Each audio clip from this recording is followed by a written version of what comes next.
Right, welcome back to part 2 of our annual rundown, I suppose. I'm trying to think what date this will be going out on, and I'm guessing it'll be New Year's Day, potentially. Anyway, let's crack on. So, this is the BMW E30 M3 enhanced and evolved by Redux, which the eagle-eyed long-term followers will know we were involved with developing and building. This one was handed over, which is the first one we've been involved with, beginning of this year, and then the next car has kind of been in the background throughout the year. It's actually over at KS Composites at the moment, hence not in our workshop at the moment. But it's a very, very cool car to be involved with. You're best to look at the Redux website or their social media feeds to get the backstory on this, because it's not something we go into massive detail on. But it's certainly no secret that we were involved in building it, and it's something we're extremely proud of, and it's probably one of the best driving cars I've ever driven. So yeah, fantastic bit of kit. And then I think after this we're probably going to be looking at the other Mark 1 Escort, which actually I've prematurely said that, but yeah, the other Mark 1 Escort, which is the sister car. Nat mentioned earlier they were doing 2 basically, so this other Mark 1 Escort is one of the 2 cars. We're not going to go into massive detail on it, simply because it's essentially the same build process as the first car, Project 1, which we've already talked about. Yeah, the only thing really to say right at the beginning of this one is that whilst this one looked generally pretty scruffy, was that slightly odd purple colour that Escorts occasionally seem to come in, which I'm really not too sure about. Purple velvet. Is that what it's called? Purple yes. velvet. Yes. What we discovered with this particular one is that, unlike the first car, this one really was a bit of a unicorn in that it's a UK car. Nearly one owner. It's had 2 owners, but one of those owners nearly its whole life, and it's basically never been well. It has had some wings and a couple of tiny repairs on it, but it's on its original sills unrepaired, original chassis rails unrepaired, original floors unrepaired, slight corrosion in the inner wings. That's about it. Virtually no metal repair pre-existing in the shell, and not very many panels required to rebuild the shell. Some bits, front end, the usual front end parts required, things like that, but nothing too dramatic. And then the next one up is a revisit for a little bit of work, but I'll hand over to Cal on this one. Yeah, this is a Mark 1 Cortina. I think a lot of people were surprised to see this in the Uncut episodes, because it's a car that we were in the latter stages of when we very first started doing the Uncut episodes. It was a lockdown build for us. I remember Nat finishing a lot of the metalwork during the original COVID lockdown. Very, very cool car. It's the 4th car we built for a particular customer of ours. It's Duratec-powered, kind of understated, but just got the perfect stance. I always say it's got a bit of an American NASCAR stance. It reminds me of the Falcon NASCAR. Mini Falcon. And then the interior, I absolutely love. Carbon low back seats. It's kind of, I would say, cafe racer style. Really cool build. If you want to go on our website, there's more information about that build. And then one that's been a huge part of our life here at Retropower over the last probably year and a half, probably getting on for 2 years now, although we are extremely close to completion. This is the Land Cruiser project, which started this year, seemingly at this stage where we were doing the fabrication for the seats, which I think you were involved with. Yeah. It was quite an extensive job. It was sort of a mood board of things that the owner was keen on, amongst of which was sort of Land Rover style seating, which we then wanted to implement. The difficulty being that there's no bulkhead between the front seats and the back area in the Land Cruiser like there is in a sort of series Land Rover. So we had to do those seats as freestanding items, but still try and make them look like the Land Rover seat. So that's what we were doing there, Tom fabricated the backs and the bases and all the frame to mount them and everything, and all done so that we can use them with seat belts. There was quite a lot of work using the original Land Cruiser tilt mechanism, so that we've got some access still via the front seat area into the back area as well. There's quite a lot of fabrication involved in all that, and then also a small sort of, I don't know what you call it, a jump seat type seat, fold down seat in the back. which we actually used the guts of a Discovery commercial rear seat on the Discovery 3 and 4 commercials. They use to add seats back in where they were removed in the back. There's a sort of folding seat available in the aftermarket. We used the guts of one of those, basically narrowed it, modified the latches and the way it fitted into the car, and basically used that as the basis of a small folding rear seat in the back, just so that the guys, customers' kids can sort of hop in the back and for a little hop around the small holding when they need to. And then this was stripping an 80 series Land Cruiser axle down. Actually, I needed various parts. I've actually hubs. We're doing a disc brake conversion on the front. This must have been one of the very last of the drum front braked Land Cruisers, because actually it was right on the crossover, and by all the date ranges should have had discs on the front, but it didn't. It had drums on the front, and they were certainly original. So a lot of the parts are available, but the knuckles and hubs are extremely expensive, and you do need 80 series ones to convert the front to disc brake. So that was stripping down an 80 series axle for the front components. And then there was various bits of fabrication going on. There's some tank mounts that go on with the radiator, and then there was a quick skip to the dashboard. Obviously the dash was redesigned quite heavily in it. To simplify it, get rid of some of the clutter that was on the original dash, change the switch gear, and also add in a section below the dash to enable the vents for the drastically improved HVAC setup that was fitted to the car. Just saw then the 3D prints. This is fresh in my mind because yesterday the final actual machine components for the cam covers we've done for the 1UZ V8 that's in this car arrived yesterday, and it was a very nerve-wracking moment because they're quite an expensive machined part, and we were hoping it had all fitted together like it should. And as you saw a minute ago, we did a 3D print prototype, which all looked good, but it's always that nerve-wracking moment when the final parts arrive. So on that engine, we've basically, it's a 1UZ Lexus V8, but we've tried to redesign quite a lot of it to make it look more in keeping with the 70s surroundings of the car around it. So we've done our own cam covers that actually hide coil-on plug units, and then have a cover over the top, which has taken a little bit of design influence from the Cosworth DFV, and then we're having a big central throttle body with a pancake filter to make it kind of look like an old carbed V8. Nat probably mentioned this is the zinc spraying process. We just reblasted the shell after all the metalwork was finalised. Just reblasted the shell to get it to the correct, sort of abraded to the correct standard, and then done the zinc flames frame, which we carry out on all of our builds now. All the underbody, all the sort of ground-facing parts of the car that aren't sort of an A-surface paint finish, we flame spray, oxypropane flame spray with pure zinc, so they're effectively spray galvanised, and then we overcoat that with the U-Pole Raptor that we use as the underbody protection. So it looks really nice. It's really nice and easy to keep clean, but it's also completely corrosion protected, even if it's damaged through jacking and stone chips and whatever. Even if the coatings are chipped, the protection stays. We've had those salt spray tested to over 3,000 hours with no corrosion at all. So it's a really good way of stopping it dissolving, as the Land Cruisers tended to like to. It's a good demonstration here of the sort of simultaneous things going on. So whilst now we've stripped it apart, and whilst the guys are prepping the body for paint, the other things are going on in the background. So you saw Jim stripping the chassis down, getting that ready to go for blasting, zinc metal spraying that you were just talking about, and powder coating, and that was Adam starting the engine strip down. Now people often say, do you do your own engine builds? And actually we do less so these days, because we're doing quite a lot of builds with new purchased crate engines, but where there's not a crate engine being used, and there's not a specialist that we're entirely comfortable with the quality of work on, we do still do engine builds in house. So the 1UZ V8, the 2JZ that we used in Utah was built here by Adam, and the 1UZ, conveniently some parts of it being shown now, also built in house. Essentially Toyota parts used throughout, because Toyota parts supply is still extremely good. In fact, on the 2JZ in Utah, we actually got a complete new bottom end fully built for it. Engine built in house. And then here you can see Gaz doing the final paint. It's a custom mixed colour. It's basically a sort of desert beige sort of colour, but as usual with these things, when you've got a completely blank canvas to choose from. It's amazing how much thought you can be putting into trying to get the exact shade of beige. So there were a lot of spray outs done until we were happy to get this colour.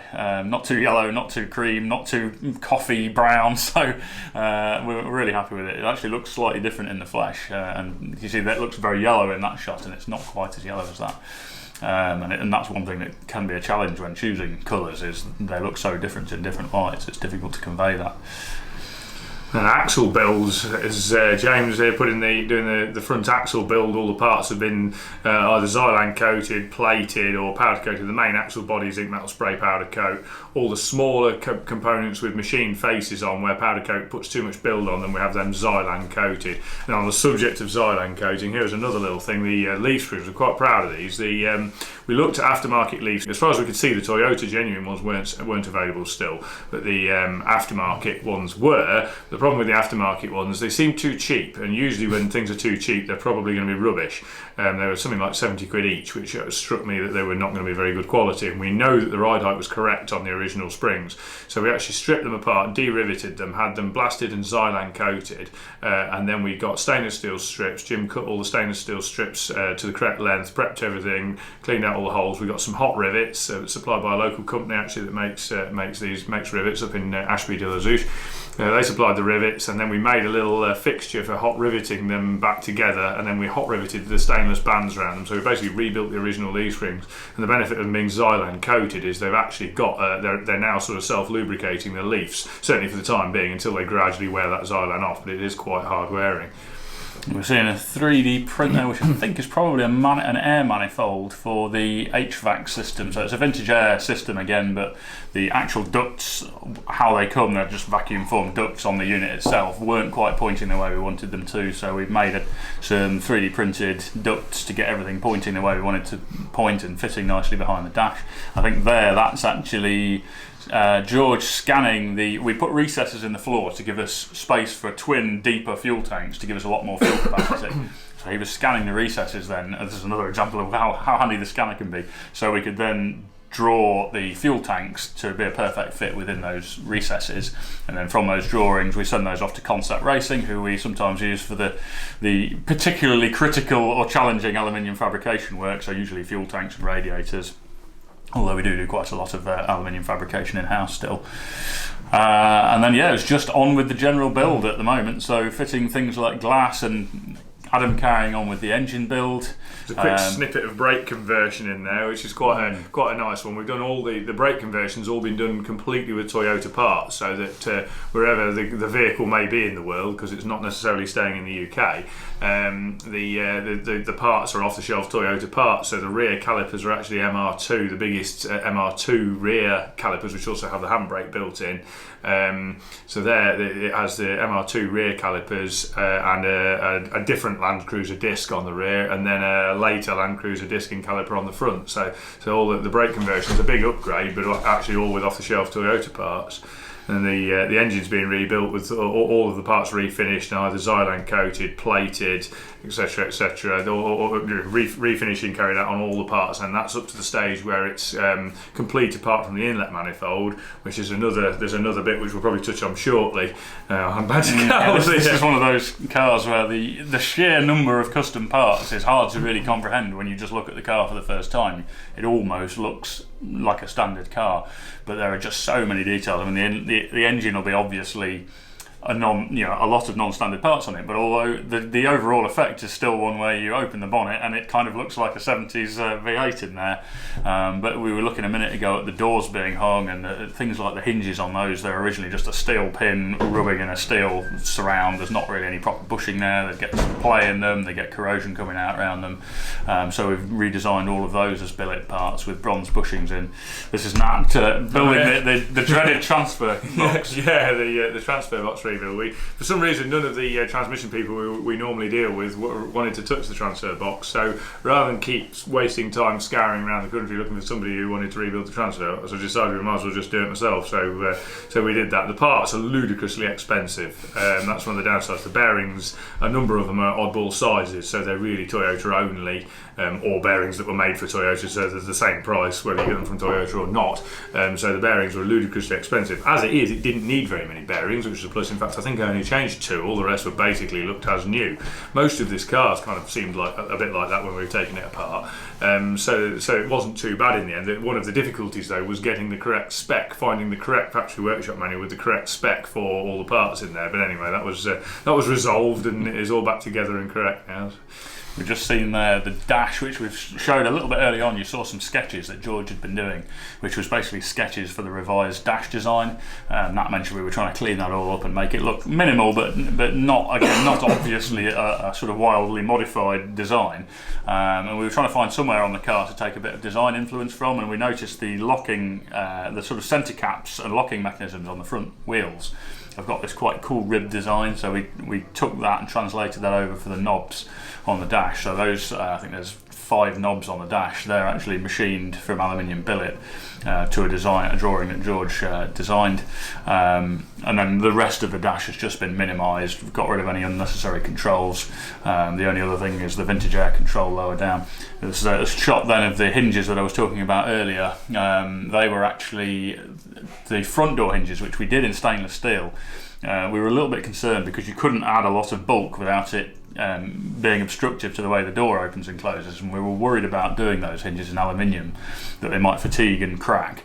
The rear door one's no problem, the bonnet hinge is no problem, but the front door hinges we decided to do in stainless steel to be on the safe side and make sure there was a little bit more strength in them. And you can see there the fuel tanks we talked about. So after scanning the recesses, we drew up the tanks, and the drawings were then sent to Concept Racing, who fabricated these fuel tanks. They are designed to have that flange, then has a machined part, which is also our own design, which is where there's a mount on the underside for the in-tank pump. There's the spigots through it for where the fuel feed and returns go, electrical contacts going through, insulated for the actual electrical feed to the pump, and then the separate spigot you saw was for the fuel level senders that are in those tanks. And there's actually a Venturi pump that makes sure the main tank is always topped up from the secondary tank, which is quite a common thing on a saddle tank design, where you otherwise run into the problem that once it gets below a certain level, only one tank is getting fuel taken from it. What's Bobby working on now? I think this was general assembly, and then we're probably very shortly going to be into wiring, which was probably being installed around this time. Handbrake, I think. Yeah. It's all Motec stuff. I'm going to touch on this actually. This is the transmission fluid cooler. So we designed a radiator on this that has a bolt-in panel in the bottom of it, and that panel actually retains a water to oil heat exchanger, which is the item you can see at the bottom there, to cool the transmission fluid. And it's the benefit with it being like an O-ring bolt-in plinth is if there's ever a problem with that core, you can unbolt it and take the whole thing out without scrapping the radiator as you would if it was a welded-in part. Now this is scanning this is for the inlet manifold design. So this is Alistair from A2P2 using a higher definition scanner, because this part really needed a bit more accuracy than our scanner will give, to scan the engine bay, the bonnet, so we could check for clearance, as you can see there, and the throttle body, so we could basically design the inlet manifold, which is exactly what you see there. So this is the 2-piece inlet manifold with a CAD of the throttle body on the top of it. That piece is yet to be machined, but those 2 halves of that manifold will shortly be machined, and that will be the finishing touch of the engine. These are the wiring looms arriving. So we basically, with the wiring, we design how the loom is going to go into the car, what all the components are, and then I have Max from Bremax come measure up my routing and take away our sort of schematic of what's got to be incorporated, and he does the actual manufacturing of the loom. It's running Motec engine management, a Motec power distribution module, which gives us it's just a very neat way of doing all the electronics. Gives you a lot more flexibility, a lot more reliability. There's no fuses and relays to cause issues, and you can do some funky bits of programming. So for instance on this, there's one stalk on the column which we now use to operate not only the toggle between main and dip beam, but also if you hold it does the screen wash, so we can minimise the controls elsewhere essentially. But there's a lot of other little neat features you can do like that. So this is Bobby now installing the wiring looms into the car, and actually it was only, I think last week, we did the first electrical fire up of the whole car, which is always a really pleasing landmark. These are the top covers of the modified cam covers that we've done. So those bits go over the top of the coil packs. There are holes around underneath them to vent hot air out and also drain water out if any water gets in there. And then the bits on the right there are the cam belt covers, and then you did see in the middle briefly then the door handles, which we've also done. So the exterior door handles are essentially a replica of the original, but machined in aluminium. Originally there's some horrible casting in metal, which just barely classifies as metal, I imagine, with like the world's worst chrome finish on. So we've done a billet aluminium ones with Retropower. It's sort of engraved or machined into the surface of them.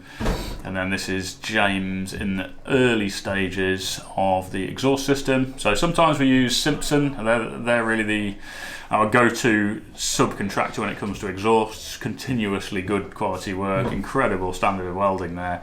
But on certain cars, usually the simpler ones, we're more than happy to do the exhaust systems ourselves. So we are doing, you see there, the Dakota digital dash, which is a very cool thing. It's completely made to replicate the original Land Cruiser dash, but has a lot of cool functionality. So it's all stepper motor drive, needles, little digital display with additional information on it. Really is just the icing on the cake of all of that behind the scenes electronics upgrades we've done on the car. And I think you're probably going to see maybe just going through our first electrical testing. So this went really well. Everything pretty much worked bang on first time. I'm sure there will have been one thing that doesn't, there always is, but yeah, I'm excited to see this one progress to completion next year, in the early stages of next year. I'll briefly cover this. I'm just trying, actually I say briefly cover this. Yeah, this was. It's amazing how time flies by, doesn't it? Project Utah coming up to handover. It feels like this was handed over a long time ago, but it was only earlier this year that this was handed to the customer. So I hand to Cal because he knows a lot more about it. I was thinking, this is just going to be the revisit that we had recently because it came back for a bit of tinkering. But yeah, this is the latter stages. So when we were doing all the interior, that whole console's a beautiful job. James did that. I think most of that was designed on CAD. So it's a combination of sheet metal and machined parts, and he designed all of it on CAD. Really cool design. So it looks very classic still, with those chicken head switches, as I amusingly remember they're called. The lettering lasered into those and infilled with white paint. There's so many little handmade details on this car. Even the badges. There's a Jaguar badge on the boot, which is machined in stainless steel. Basically, we drew it in CAD, machined it in stainless steel, hand infilled it with black paint, and it just looks absolutely stunning. And those sort of handmade details repeat throughout the car.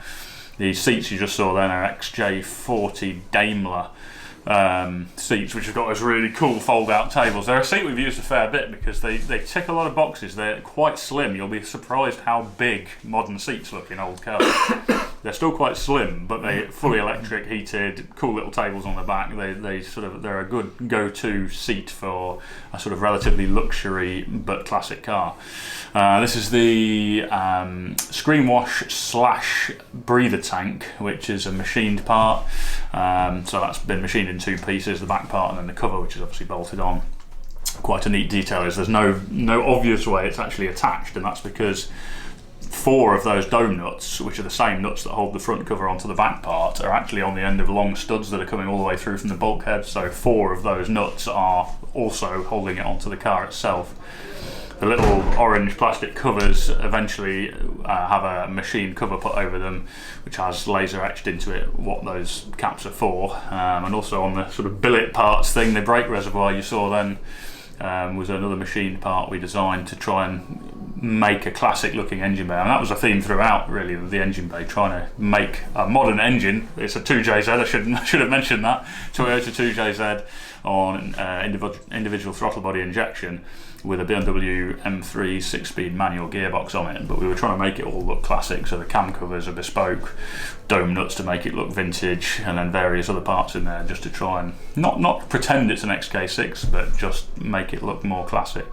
And then this is the console that I was talking about. So the wood grain there, that is actually an aluminium panel, as is the whole dash fascia, that's been hydrographically printed with that wood grain. So it's first sprayed in a base brown colour, and then the sort of darker or grain effect is a film that's floated on the top of water, and then basically the part is pushed into it, it sticks to the front of the part, and then it's subsequently lacquered and polished. Wicked Coatings do that for us and consistently do an absolutely amazing job. And then we're basically in the later stages. This part of a lot of projects is one that can sometimes take time, but it's worth taking the time to go out in the car, get miles on it, see what's not quite right, and just do that process over and over again until you're at the point where you're happy that there are no glaring problems with the car. They always get handed over with that sort of, yes, it's pretty much there, we're happy it's safe, we're happy there's no obvious problems, but there may be little niggles along the way. You know, manufacturers put, you know, millions of pounds into testing and developing new cars, so the chances of us handing over a car with zero fault straight away with no testing is fairly minimal. So we kind of do as much testing as we think it needs to get it to that stage, and then it'll be over to the customer, and they can keep a list of any little things they're not happy with, and we can take it back and rectify those as we see fit. But that is the owner there driving away in this car for the first time. There's Series 3 E-Type V12 coming up next, which is another project I'm going to hand fairly swiftly over to Cal on, because he's had most of the involvement with this so far as well, because we're at the sort of earlier stages, but also trying to get some of the design detail out of the way early on. So we started with a lot of strip down and the usual cleanup of the body shell, remove all the original coatings. This car's had a bit of a checkered history. It's had its fair share of bumps and dings and repairs. It's a USA. It's a car that's originated from the USA. I think it was from Oregon, wasn't it? That does ring a bell. From Oregon. Yeah. We've stripped it all down, removed all the paint, and got it all back to a bare metal state, and then returned it to a rolling state. And then we've acquired a 6-litre X300 V12 as an engine and transmission donor for it, because we wanted to use the later updated V12 engine as the basis for the engine build in that. So we've got that, pulled the engine and gearbox out of that, got that mounted up into the E-Type so that we could start doing the initial pieces of work involved in getting that to fit. So transmission tunnel modifications to be able to get the 4-speed, the GM, because those X300s use a GM 4L80 transmission, so doing the work to get that in, and also doing the work to get the engine under the bonnet with various additions. What we're looking at here is some of the design work. What I should probably say is that what appears to be a slightly odd order of events on this car is that we were able to get it in knowing we didn't have a huge amount of metalwork capacity, but knowing that this project was going to involve a huge amount of design work. So getting it to that rolling bare state with the engine in was a state it could get to where we could then take over and start to do a lot of the design planning. And this was actually the first major project using our 3D scanning equipment, and there is going to be a huge amount of parts design on this car. So we actually started with a full body 3D scan, which is the first time we'd done that, and we were wondering whether the computers would just keel over the processing of that, but they did very well. So we were able to get fully scanned in the whole car, bonnet on and off, steering in different positions so we could check wheel clearances, and then start going through this process of introducing some subtle body changes. So we're focusing around the sort of rear haunch areas, the rear valance area, the areas on a Series 3 where us and the customer were not completely happy with the original design, and areas we thought we could put our own stamp on it, I suppose is the best way to put it. So particularly the rear light area is not that attractive on a Series 3. So tidying that up, slimming the rear valance down, and then we're actually going to integrate the lights into the rear bumper. As a brief aside, you can see there we're trialling the Gen B throttle bodies that we're going to be running this engine on. At the back there you can see the drive-by-wire electric throttle actuator, which we're going to be using to implement drive-by-wire throttles, which on a throttle body engine like this, idle control can often be an issue. You've either got to have a big ugly looking air bleed system or ignition controlled idle, which it can only operate within a certain range, and once you start to get outside that range you have to retard the ignition so much that you get exhaust temperatures and a lot of other unpleasantries. So one solution to that is to run drive-by-wire, so essentially the ECU just holds the throttle open when you first start it to keep the revs up to whatever revs you want. So going back to the bumper, this is the rear bumper that George has been working on. So it's going to integrate the number plate lights, the rear lights, and the reverse camera. We're trying to the bumper is obviously a nod to the original bumper shape, but trying to integrate the rear lights into it as well, and then basically redesigning the whole shape of the rear valance to then restore the balance of shape of that rear end. Once you get rid of those light plinths, it looks kind of fat from the back, so it's then trying to slim it down. And then we've had this sort of awkwardness throughout where we've intentionally not wanted it to look like a Series 1 or like we're trying to copy a Series 1. We wanted to keep it unmistakably a Series 3 but introduce a lot of changes in the areas that we think are a bit clunky. Now that there is some more of the component design, so this is what installing the engine at this stage was building up to, was being able to do some of the component design in the engine bay. So we've done a lot of the auxiliary belt train components to get things where we want them to be. So the power steering, we're doing an electro-hydraulic pump on that that's going to be hidden away in the engine bay. That allows us to then get the aircon compressor low mounted on the engine, alternator low mounted the other side, and that keeps the sort of V part of the engine relatively clear. It's all kind of gearing up towards doing a really nice job of the engine installation, and we're going to do some really amazing looking kind of air boxes and covers on the engine really to make it a focal point.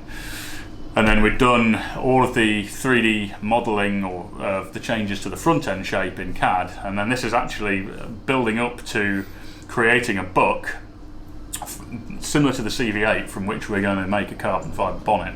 So we'd got the shape in CAD that we were happy with, and at that point we could have machined moulds direct from that, but it's a very expensive process, and we really wanted to see the car in the flesh as well.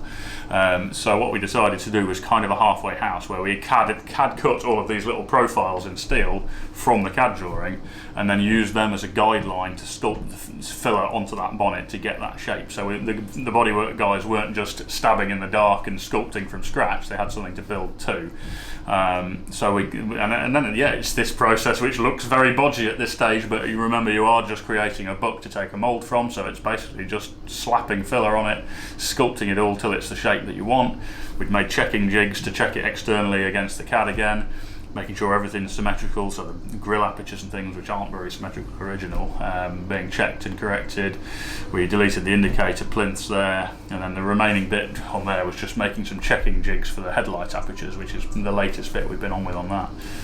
This the next here is a project that we've just recently taken on. This is a Dodge Charger, 1969 Dodge Charger. It actually belongs to, we actually blasted this car at the point the car was stripped down around 10 years ago. It belongs to a friend of ours who's a thoroughly nice chap, and he's approached us a couple of times in the interim about whether we could paint the car for him. A friend of his had done the metalwork.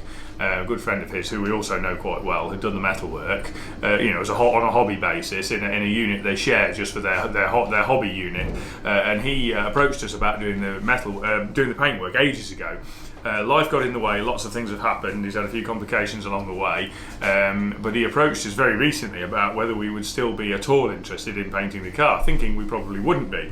As it happens, it coincided reasonably well with a little bit of a lull in our body shop schedule, which meant that we were able to take on painting it, and it's a really nice car. It's one we were quite keen to do anyway. As I say, he's a really nice chap and a guy we get on with really well, so we've taken it on, and yes, so you can see the progress there. A bit of metal work, fettling and titivating here and there, making a few things fit a little bit better, just altering a few gaps and getting things right, and then a reblast to clean all the new metal and the remaining old metal which had gone slightly surface rusty from being stored in a slightly damp unit for 10 years.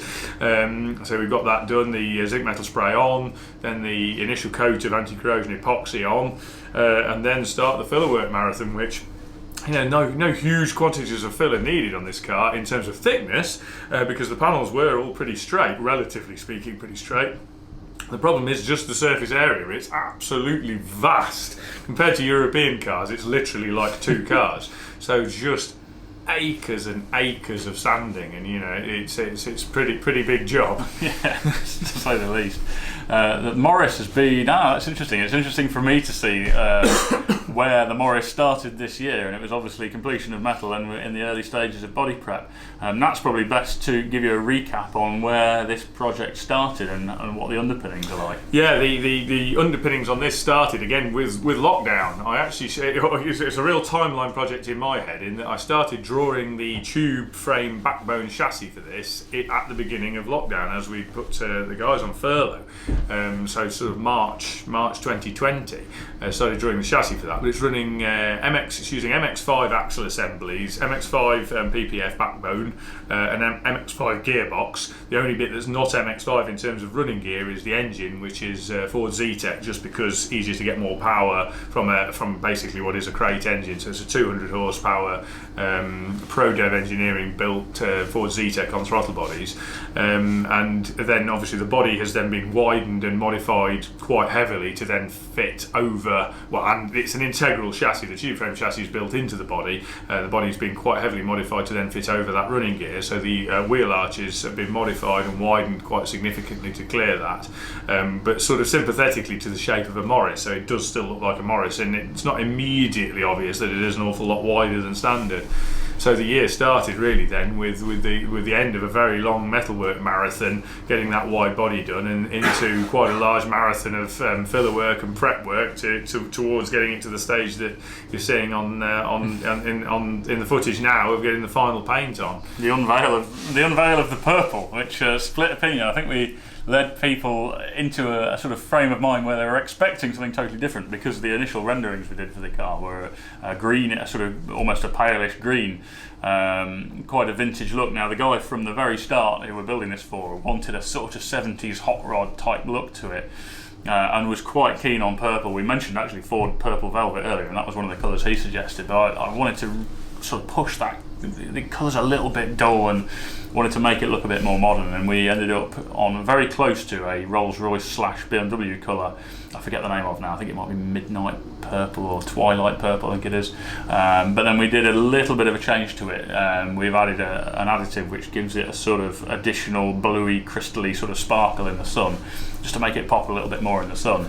But yeah, I mean, I absolutely love the colour. It definitely split opinion even here when we first did it.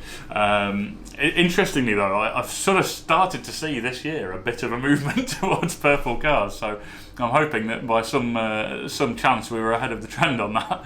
And here you can see the MX5 running gear starting to go together, ready to go in. So this is the rear subframe all completely built up. That's now got the engine in, front subframe must be in at this point, so you can see that Ford Zetec engine there.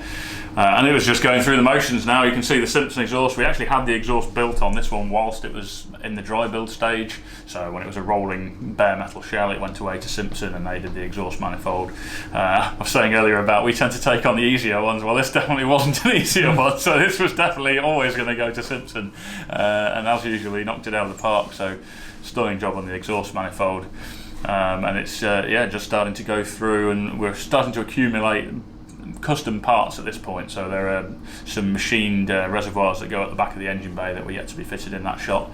John will be on the plumbing work here, so this is getting all of the brake hoses sort of sized and mocked up and the angles marked so they can be crimped and pressure tested, and they'll be going on. So it's going through that general build process now, where if we've done our job correctly at dry build, it should generally go reasonably smoothly in terms of things like plumbing and wiring having already been planned out. That's not to say it's easy, but it should go an awful lot more smoothly than if you hadn't planned all of that. It's just certainly minimising the amount of drilling and cutting of painted bodywork is the chief objective. Here you can see George was working on some of the bespoke parts. So this has actually got converted to single piece glass in the doors. Now that was done by Stu at the metalwork stage. He's modified the frames, we've got electric window lifters in there, we've patterned up for the glass, which in fact you can see one of the patterns being used for testing there. So this was actually George designing or doing the final design work on the corner that sits at the front of the glass, which also mounts the wing mirror, and getting a 3D print in there and making sure we're totally happy with the angle, because it dictates the angle that the frame sits versus the door, making sure that the frame seals nicely against the seal and that the glass goes nicely up into it. Here we can see the wiring arriving. So I was talking about PDMs earlier. This car's running two 16-channel ECU master PDMs and an Omex 600, I think it was, ECU. The Omex ECU being supplied as a package from ProDev for the engine, already pre-mapped on the dyno. We may do a bit of tweaking now it's got the exhaust manifold and system that it will have on there, but it'll be very close. And we've already fired the car up. Not at this point in the video, but we have fired the car up, and it fired up absolutely beautifully first time. So top-notch mapping by what's his name? Richard Ragg at ProDev. So yeah, we're moving forward now. You can see the Simpson exhaust from the underside. It's an awesome looking thing. One of the stipulations from the owner was the twin pipes there, which we may possibly cut a little bit shorter yet. We're undecided. Always best on these things to leave the exhaust tips long, and then you can always cut them down. It's more difficult to make them longer. That is the mounting platform that John's made there to mount the two PDMs and the ECU. In fact, I think actually Stu made that at the dry build stage, and it had just been painted at that point. One of the recurring themes with this car really is there's no space. It is tiny, and it doesn't really come over on camera how small it is. Anybody with a Morris Minor will be aware, but a normal Morris Minor only has about 3 parts inside it, whereas trying to fit all of the parts that we have to fit inside this car, there is just zero. It's been the case from the very start of the chassis design all the way up to the final parts of the build, is that it's not, normally you just say, oh, I'll put this ECU here or there or whatever. There's just no space for it at all on here, so it's very, very tight to get in. There's so much behind that dash because of the pedal box as well. There's not really room in the engine bay for the master cylinders versus where the throttle bodies are. So behind the dash on that car, you've got your complete bias pedal box with 3 master cylinders and the plumbing to and from them. You've got the complete aircon and heat unit, all the ducting to the vents that's behind there, 2 PDMs, 1 ECU, all the wiring loom, the instruments that take up some space in there. There really isn't any space to spare behind that dash, and to that end, even where the console that we made for it, some of the electrical components are inside that console, so there are some additional little electronic control boxes. There's one for converting the speedo signal from the MX-5 sensor to the new speedo, and there's one that allows us to calibrate the fuel needle position and smooth out the signal on that, and these things are now, and the central locking controller as well, so finding space for all of those things. Yeah, and there's a stereo in there, and there's a subwoofer, and there's speakers to go in there, and there's the remote servo, so it's servo assisted brakes, but the servo is actually mounted behind the driver's seat in a part of the shell that we fabricated at the metalwork stage. And the battery is the other side back there. So yeah, as Matt said, the space is just a massive issue on this car. I think we're going to see the speedo, or we just did see the speedo, which is from Classic Instruments, exceptionally good company in the States that have made instruments for us before. This one's actually based on a fairly standard unit because I think it's the size that they use in a Ford Bronco, so it worked pretty well to just add our personal touches to that. And then I think we were at this point winding towards first fire up, which was the radiator's in, so we did a model of that. You've actually got a lot of space under the nose on the bonnet at a Morris, so we wanted to create a lot of expansion space in the top of the radiator to avoid having a separate expansion tank. So we kind of sculpted a foam topper for the radiator. The frame of it was already mocked up in metalwork in steel, so we basically sent that model to Concept Racing, and they made us the final radiator, which you saw there. And this will be me doing the programming of the PDM to get the electrical fire up, which would be the precursor to actually the first engine fire up, because it'll be firstly doing the PDM program so we can do things like purge the fuel system and get everything ready for that first fire up. ECU was already pre-mapped from the dyno session at ProDev, so this was a relatively easy one, and I think from my memory we literally just powered it up, purged the fuel, checked the pressures, cranked it to get oil pressure, and boom, it fired up and just idled, sat there idling perfectly. Seemed responsive, smooth. It's always interesting to see for the first time when you fire up how much engine vibration is transmitted into the cabin, which is something we're always concerned about on a car that's supposed to have some level of refinement. I was pleasantly surprised on this. The engine seemed to transmit very little vibration into the body. It's on relatively soft mounts, as you could see by the engine movement then, which again presents another round of challenges in that everything's tight, and yet we've got to allow for the engine movement. So that's going to be something, you know, we'll see during test drive. It's very difficult to simulate how much an engine is going to move on its mounts until you actually give it some grief driving it. So we'll see at that point whether we get any contact between things like the exhaust manifold and the body, because there's areas where we're probably down to 10mm clearance. And then the interior started to go together. So Dean over at Trimworks has done the leather work. Their MX-5 seats, again, packaging was a problem. Most normal seats will not fit in this car at all, let alone look good. So we tried to go with the slimmest seats that are still quite supportive that we could think of, and that is MX-5, which ties in well with the running gear in there. These are the coilovers going on, so Nitron built us the coilovers. The rears are essentially standard MX-5. Front, we had to revise the upper mounting points because there just isn't space to get the same length damper in as a standard MX-5 with the same top mounting detail. You'd basically end up with it through the top of the wing. So that was revised, but other than that, they are essentially Nitron MX-5 coilovers with an edit to the size and top mounting detail on the fronts. And then I think we're working now towards the grille design, basically the final bits of design. So we scanned the front here to do two purposes. One, we want to put some brake cooling ducts just outboard of those spotlights, and the other thing was to do the grille surround, which is what we're working on at the moment.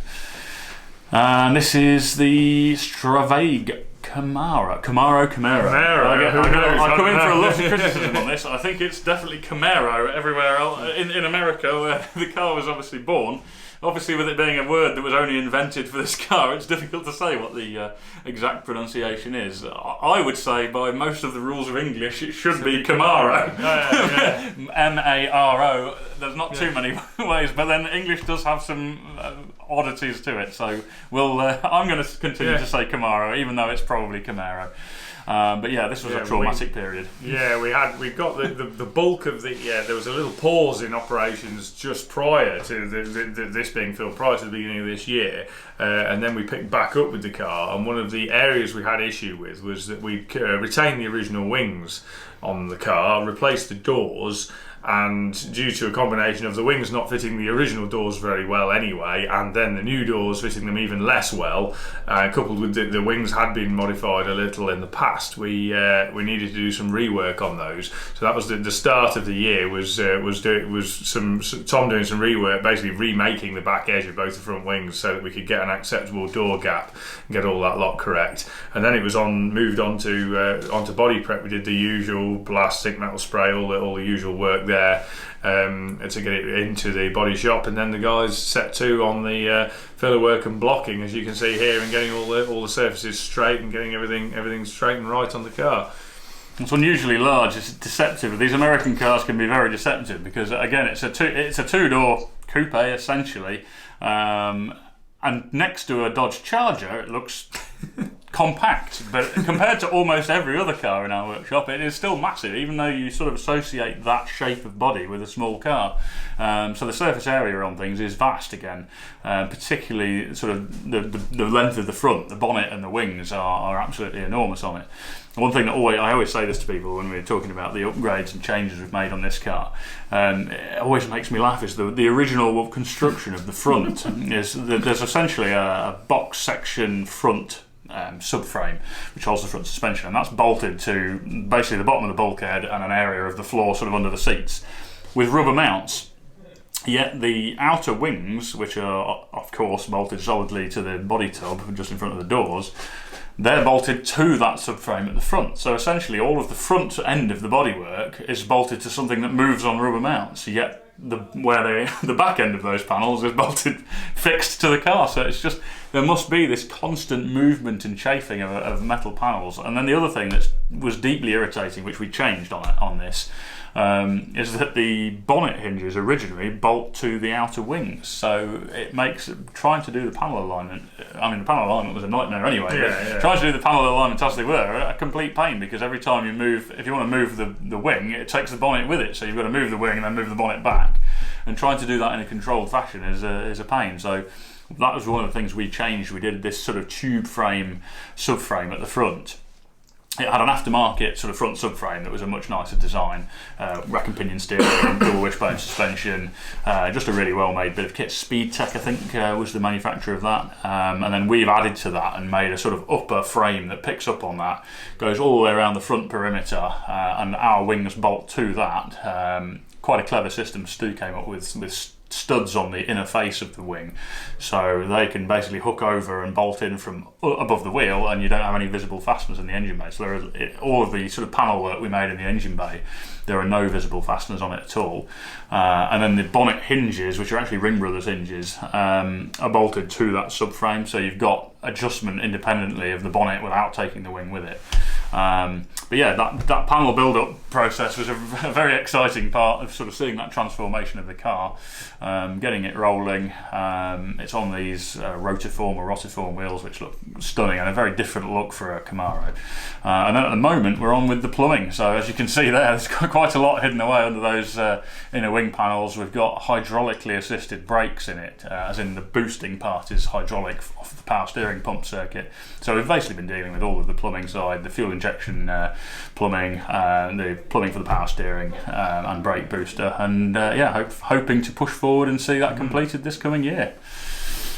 And then Lancia Stratos, which again had a little bit of a pause briefly, but then another round of work again this year on that, on the main drive being driving towards getting that into its IVA test. There's been a lot of other work involved in getting it to that stage, but the highlight of the year really has been getting that car registered, which involves, as the first stage is getting an IVA test, which is basically a single vehicle type approval, if you're not aware of those, is getting that done, which is now done, and then all the other work around that. So you can see at the moment, George, as standard on this particular kit, the front I don't know what do you call that clam, bit? The front clam, has some louvers, some pretty crude aluminium louvers in it, as the original cars did have.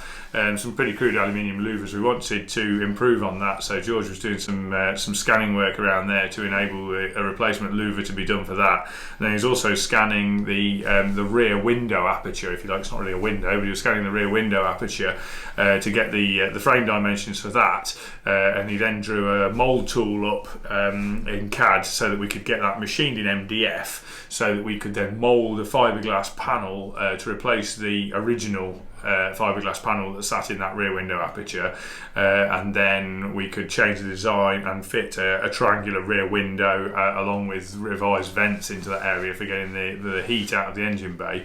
He's also then revised he's basically come up on, we'd had some temporary haunch louvers, if you like, fitted above in the rear wings near the top of the rear wheels, which actually get the heat out from the water to air charge cooler radiators, which are in each haunch and fed by the vents ahead of the rear wheels.